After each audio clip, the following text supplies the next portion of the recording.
Okay, hi. I guess it's the moment. I'm going to make a video presentation of myself. So, to begin with, my name is Minna Alexandra Pyhälä. I'm a citizen of Finland.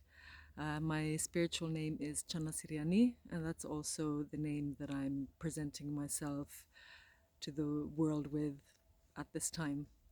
So, the motivation for making this video is that uh, I've been going through a big kind of spiritual awakening transformation process during the past 9 years or more. I don't know. But yeah, today is the 11th of October 2024. And I've been walking through life with one kind of story about my life. And I'm rewriting my story and my identity. I'm connecting with my spirit now and allowing my spirit to step into my life and to take the lead of my life. So I need to present the story of my spirit and not keep telling the story that I told mentally to myself based on what I observed and perceived in the environment around me. So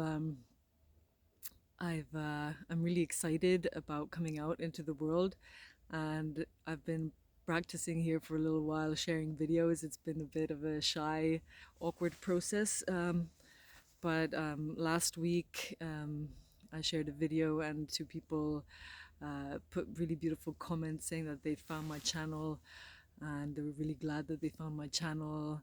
And one of them even asked a question that whether I could speak more on something. So I feel really excited about this new beginning, this new opportunity and possibility to show up and be an inspiration and a guide to others who are coming along with me. And so, yeah,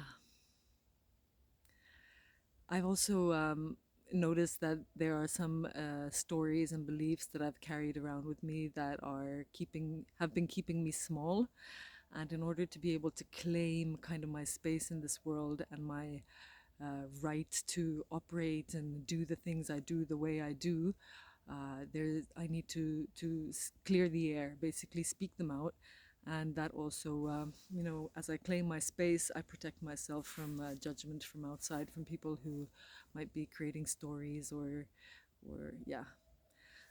So that's the reason why I'm sitting here now, shooting this video, and I'm gonna start by, I guess, what's coming for me at the moment is to start from the beginning, kind of, and go chronologically through my life and tell my story from the perspective of working with plants and medicines, or like medicines, because I am a medicine woman.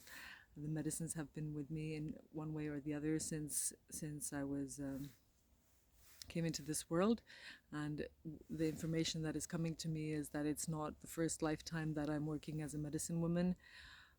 So yeah, to claim this title, this name, this role, I will share my life story from the perspective of the plants, and I don't know how long it will be.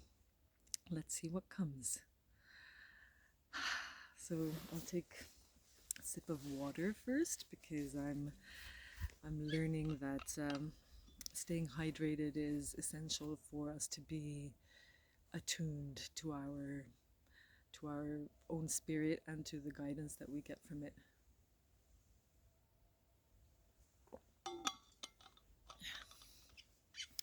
So a sip of water, a deep breath, release any tension, nervousness, any energies that are not mine, that do not belong to me.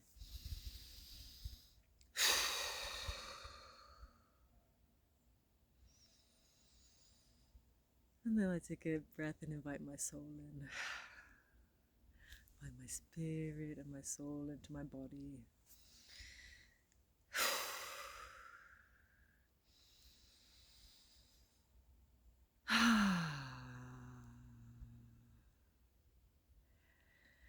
And here we go.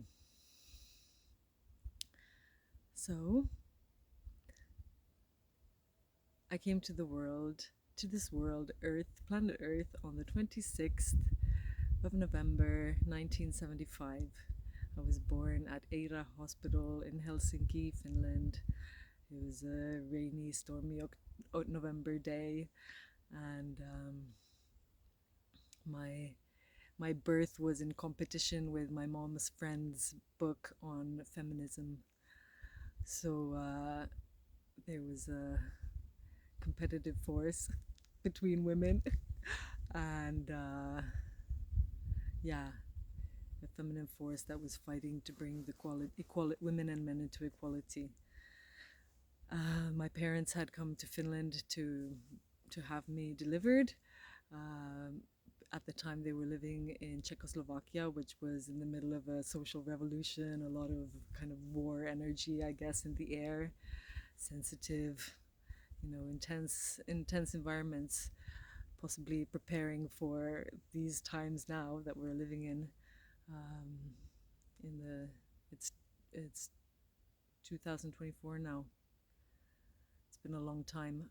I've been around. This is my 48th cycle. I'll turn 48 years in a month and a half. So yeah, I was in. My name Minna is comes from a feminine leader in Finland. She was, I think, one of the women who fought for the right of women to vote.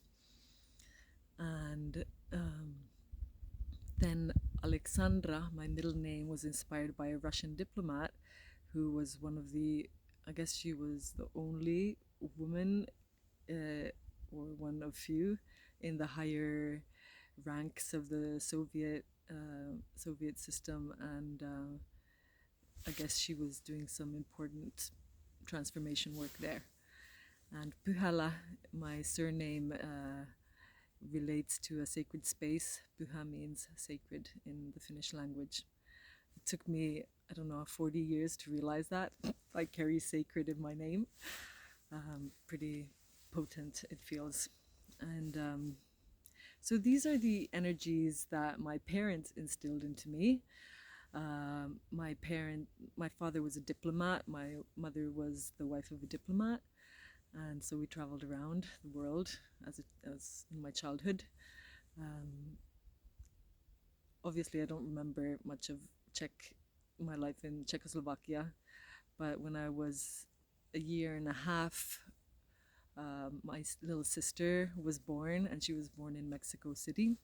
And there I grew up in the world of kind of like earthquakes and lots of different indigenous tribes and medicines of cacao and peyote, and well, bufo is from there as well. And my parents love to travel. My dad is like an ornithologist. He loves finding different kinds of birds, keep record, a checklist of all the things he's seen.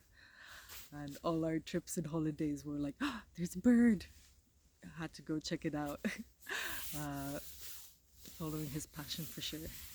And my relationship with my mother, for one reason or another, was a difficult one, a challenging one.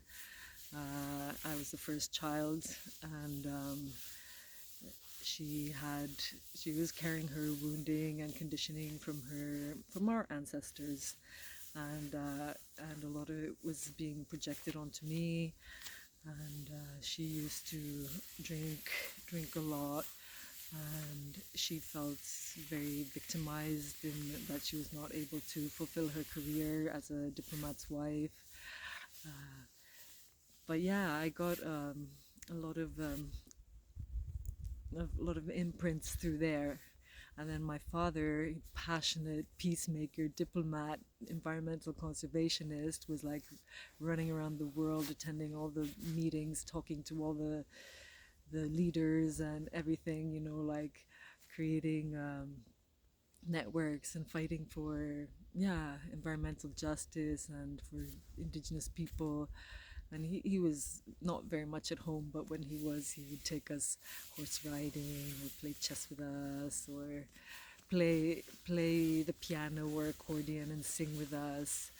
And yeah, in many ways, my childhood, I grew up kind of idolizing my dad and resenting my mother, and at the same time, my dad was not really around when I needed. I didn't get the support, emotional support that I needed, and he was not able to handle like difficult emotions like anger and sorrow. Those were things that I learned to repress, and that then led to to discovering new ways of coping in the world. Also, moving around a lot. You know, every 3 4 years, having to abandon the caretakers that had taken care of me, and all the friends, the teachers, the people I felt safe with because I didn't feel safe at home, would be taken away from me. And but at the same time, I saw the world. I saw so many different cultures and traditions. My parents loved culture and art and would take us traveling to see lots of places. I received a lot of, saw so many beautiful things, and uh, it did create some quite a bit of confusion in my mental side, about stories, about religion and what are culturally appropriate or acceptable rules, and what are suitable behaviors for women, and yeah. But I grew up, back to the topic, my medicine journey. So after Mexico, we came back to Finland for a little while, and then we went back. Then we moved to India, and in India, uh, we would be treated with Ayurvedic medicines and other herbal treatments. I'd follow my mom to her yoga class, and my parents were very like open-minded to different kinds of yeah, treatment methods. And of course, at the same time, we were being taking anti-malarial pills every single day for 4 years, and all the possible vaccines that go with living in a tropical country like India.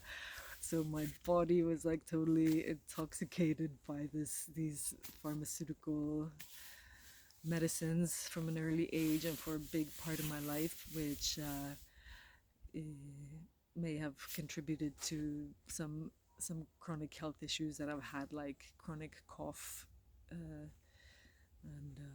respiratory issues in general, which can be also associated with suppressed emotions and well, different things, obviously, and digestive issues. So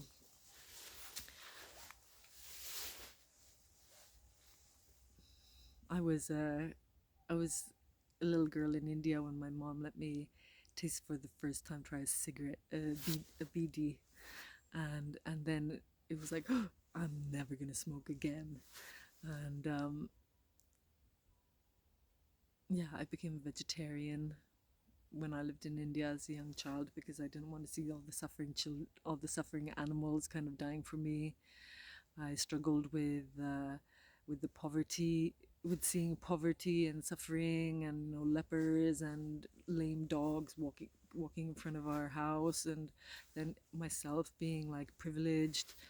Um, so there was and no one being able to like explain why the injustice. I'm a My astrology is I'm a Sagittarius sun sign. My moon is in Leo, and my ascendant is a Libra. And as an ascendant, like I want this fairness and justice and balance and harmony. So yeah, that was difficult for me, and so that also set into motion this need to like try to save the world, because I was so uncomfortable with the stuff that I was seeing, and not being able to manage or handle my energy, or feeling overwhelmed by an inability to kind of influence my surrounding. Anyway, after India, we moved to Finland, no, Italy, and Rome, and that was late childhood, early teens, preteens, and started to taste some alcohol towards the end of that. Yeah, it was an important time. Uh, I think I might have gone drunk for the first time when I was there. Alcohol came into my life. Went through the whole teenage years, like eating disorder came on, bulimia, fixated on sugar and all of that, and that was pretty bad for, I don't know, maybe 10 years. Well, it went in phases, but I think I got better when my daughter was born, when I was 26, because then I could divert the kind of avoiding the pain and the dark and the stuff, to, instead of using food as my medicine, I started to use my daughter as my medicine, right? To comfort me, to reassure me. And so yeah, back to Finland. I was in Finland from when I was 12 and a half, got my period, my moon for my menstruation for the first time at that age, and was totally lost and alone with that process.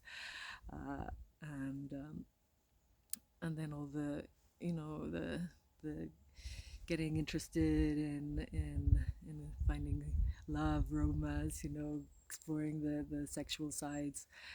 That started coming on at that time, and I had really bad acne, and I felt so embarrassed and ashamed to even exist, and thought that no one liked me, and created all this story around that. It was around the time that I was in Kenya after Finland. I was, I think, 16, 17, when my dad brought home a book about ayahuasca. Ayahuasca. That was my first introduction to ayahuasca. My great teacher and my ally. Um, I started reading the book. I didn't really understand so much about it, but I was like fascinated and drawn to it. And around that time, a friend of mine at high school, her name was Katrina, gave me a crystal as a present. Crystal, I named the crystal, um, I named the crystal Icaros. That just, my phone just did a little weird thing, which is why I paused and got distracted. So yeah, still working. I got this. So I had this crystal called Icaros, and I didn't really know what what it was about. Uh, and then I also had my first session with a psychic around that time. I started to get interested in psychic stuff, and when I graduated, when it was time to leave home from Kenya, I chose to go to university to California. It was like so clear when I was at school, and our kind of like the person who was employed to help us, select and apply for colleges. When he gave me a list of proposals for marine biology, because that's what I wanted to do. I wanted to work with dolphins and all of that. So, so I found Santa Cruz, California, and I was like, oh, I need to go there. I didn't know why, and I was like trying to kind of like, uh, you know, what is it, why?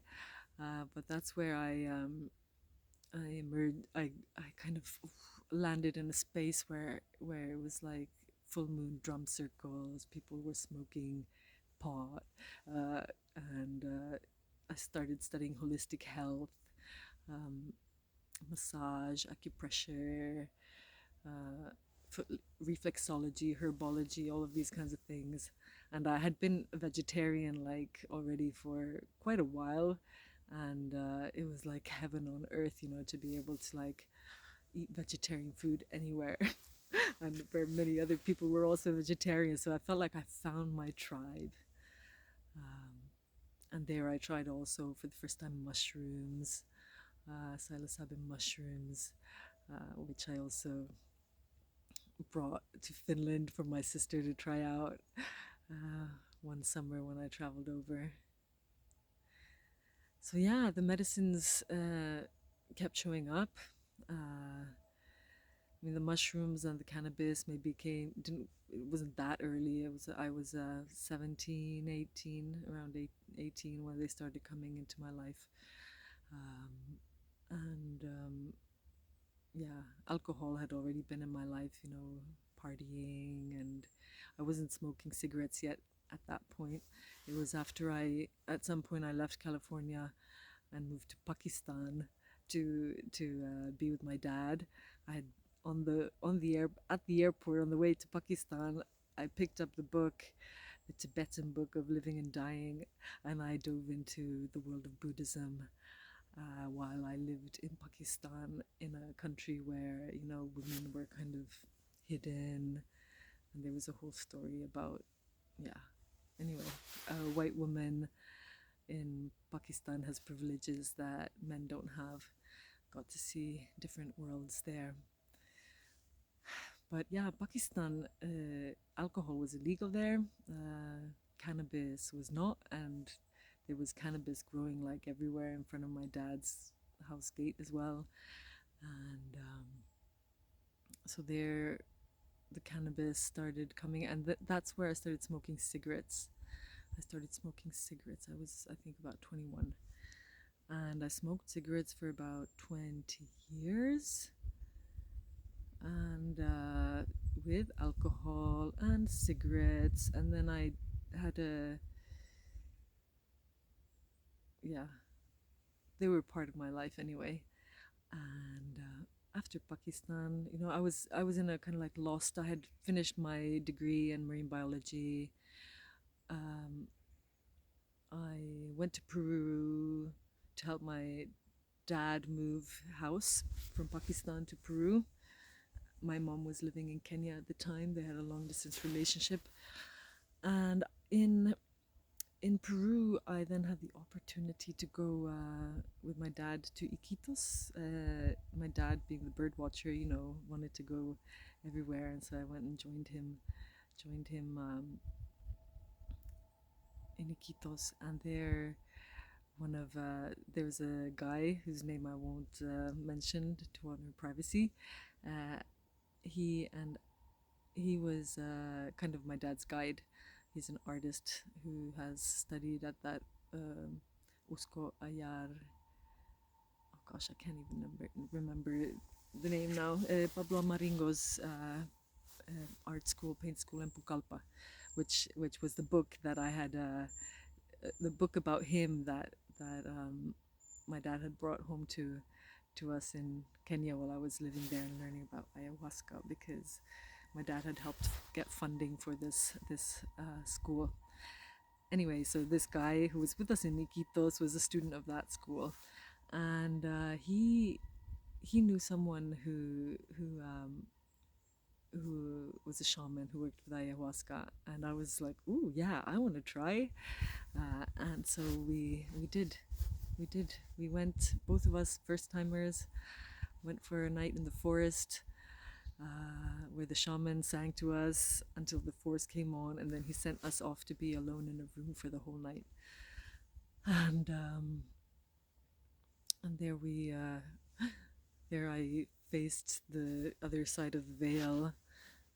Was afraid I wouldn't come back. Felt the force of the nature. Super vulnerable. Not really in a safely supported space, so no guidance at all. I didn't know anyone who had taken ayahuasca to be able to talk about or share my experience. I ended up having a like intimate relationship with the guy, like straight after the ceremony, and that lasted for a week. Then I went traveling a little bit, had sex with a few other guys, and a few weeks later I'm like pregnant, and had to deal with that on my own, kind of, and not knowing whether to connect that story with the medicine story, and yeah. So then 18 years went by before ayahuasca came back into my life as my kind of like savior, That was in around 2015. Yeah, it was the 2015 2016 New Year. My I had then by that time I had become a mother. I had my career. I had changed partners like every 5 years or so, just to keep the change going that I was used to in my life. Uh, and the, completely addicted to exercise and like bashing, like being really super demanding on my body, being a totally overachiever and helping everyone, and just getting into really messy, ugly relationships, and being a doing things with my daughter that I'm sure were very traumatizing, and yeah, basically feeling really like shit and ashamed about myself and my life and how I was handling it. And then I realized that fuck, I have to do something about it. I also had just actually signed up for kind of like a spiritual course. Uh, about like a wisdom course about connecting with one's wisdom. Learning about intuition and yeah, law of attraction, manifestation, all these things. So I had in the past already, in California, I've been in connection with the spiritual, been open to this, opening these spiritual, energetic realms and connections. While I had lived at one point in the UK, I was also interested in, went to some kind of esoteric workshops, and I had a energy healer that I worked with, and they were not so, it wasn't very common then, and it was a bit hard to, I guess it wasn't very spoken about. But I did keep that kind of alive, and yoga was part of my life, um, and the vegetarian thing.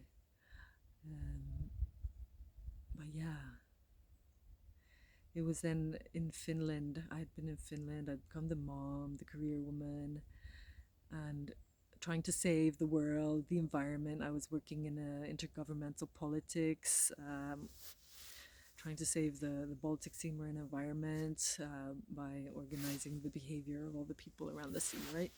Uh, Micromanagement. And I was really good at it actually, but I basically realized that this is not leading anywhere, and it felt really sick to be labelizing and categorizing the sea like with numbers and figures, like nutrient like nutrient levels or water clarity or concentrations of pesticides. Like, what difference does it make, if we know that, when it's like we just know she's sick, and like trying to manage like, oh, what would be an acceptable level, and trying to adjust, the polluters, keep them pleased, but you can keep polluting and doing business as usual as long as you like come down like to this level. And it was exhausting, and it was frustrating, and it felt like a big fat lie. And then so I jumped off and started starting to drizzle a little bit. Jumped off that wagon, and became an entrepreneur doing consultancy, and at the same time started exploring again these spiritual side. I became a Reiki master. I did different kinds of you know attended different courses on energy healing modalities, shamanic healing, or shamanic medicine wheel workshops, and then with ayahuasca I was also participating, and made my drum, and that started in around, well, 2015, I guess. I started really diving into my own like study of reawakening, remembering the skills that I've learned somewhere along the way, in my past lives. Because yeah, my body is just like sighing of relief, having just said that and expressed that yeah, it's good to come home, into my body, into my being, to where I am, where I belong. It's been such an amazing, beautiful, unfolding journey with so many amazing, teachers and way showers. And I've invested so much money and time and energy into everything, like manifesting trips to the jungle and and manifesting, a wealthy man who took care of me so sweetly for a deep, dark, challenging part of my life while I was like doing my like starting to understand, the darkness and go into the darkness and understand how it works and look at my own darkness um,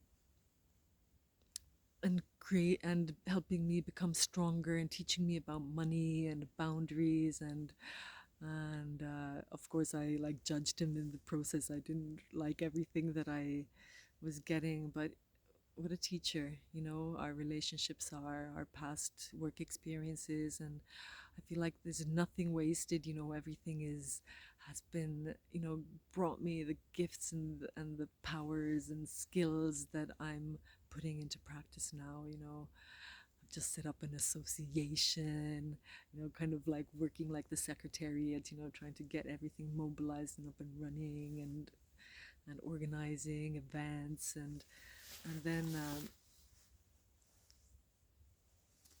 and working as a medicine woman and yeah, so many things, so many parts of my life, stories, connections, and even like the Amazon. Can you like I sometimes just like laugh at the universe or my spirit has planned this story that I was 14, third four turned 14 in 1988, I think it was, the fall of 1988, when my sister and I had the privilege of spending 3 months in Brazil as supporting actresses in a film called Amazon, directed by Mika Kaurismäki, which currently airs on Finnish TV once a year. so, so that was like one stepping stone, of getting closer to the jungle. And today, there I am, married now to this Huni Queen Indian from the village of Boa Vista, from the municipality of Jordão, Upper Jordão River, state of Acre, Brazil. I've got a house there, and I'm to help build, revive culture, community there. And I've set up an association here in Finland that is working to help open the paths for sharing the wisdom, the medicines of nature to the world here that is so like the system here in this part of the world is so like congested in the head and the rules and structure and nature is like wanting to break free and like bring her teachings to help us come humble, to learn, to find our place again. What do I really need? How do I interact? How do I take and give with nature? And this is where I'm kind of like at right now with my story and finding my place to share and work with the medicines and learning to work with the medicines in like new ways. Like I've seen, like I started when I've been working with the medicines, I've often been like with this kind of needy energy, like, oh, I feel sick, I need a pill to make my sickness go away. But and thinking that I need more and more. Oh, I'm not getting better, I feel still ill, I need to go get more ceremonies. But actually, it's the work between the ceremonies that is uncomfortable, and that's part of the process. And it's okay to drink more medicine, but it's not the medicine that is kind of going to make the pain go away. We need to learn how to like meet our pain, be with our pain, feel the pain, hear the story of the pain. And yeah, it's a big thing to get out of this way of like relating also with the medicines in this kind of codependent way.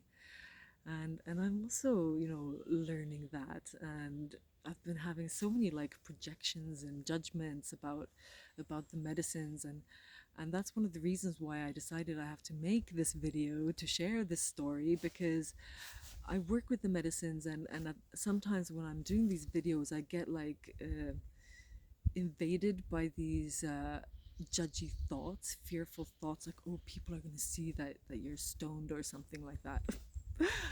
Because I admit, I do have a little bit of Santa Maria, as I call her, sacred medicine, because she opens my channel. She helps me connect to my guidance, to the spirit, and she helps me feel what I'm feeling in my body, to feel the things that I feel uncomfortable about, so I can take the space. She helps me slow down so I can take the space to be with myself, to learn what I need, and not and then be receive the ideas that I then create, that I share. She's very like, she knows how to get me into that feminine flow. And then I notice how like it's so easy to get the judging thoughts, that these stories that, oh, you're lazy, you've got a hangover now, or whatever. But when it's actually all part of the natural process, and it's just the voice comes from this unhealthy, system that's been built, created, where our rational mind thinks that it's superior and it knows better, and that all this story about being efficient and really super productive, and that there's been kind of like a war between this feminine and the masculine sides. I see cannabis, Santa Maria, as a very feminine force that helps to bring alive the feminine, and it's this system, this control system, that is trying to tell us what medicine you need, what's good for you, how much you need to sleep, what you can eat, what you can't do, be afraid of the germs. It's all like that is like squashing the feminine side, and it's like I feel like the earth is coming alive in me, the feminine is coming alive in me, and this old stories, they need to go, to give space, because our problems, our difficulties come from that side. It's not okay for it to like kind of like run the game, because it's proven that it's not really doing a good job at it, right? So welcome feminine side, welcome spirits. See the joy that comes, and there's an ease, the ideas come, and the creativity comes, and it's the generosity comes, the sharing comes, the inspiration comes. So yeah, our thoughts have huge power.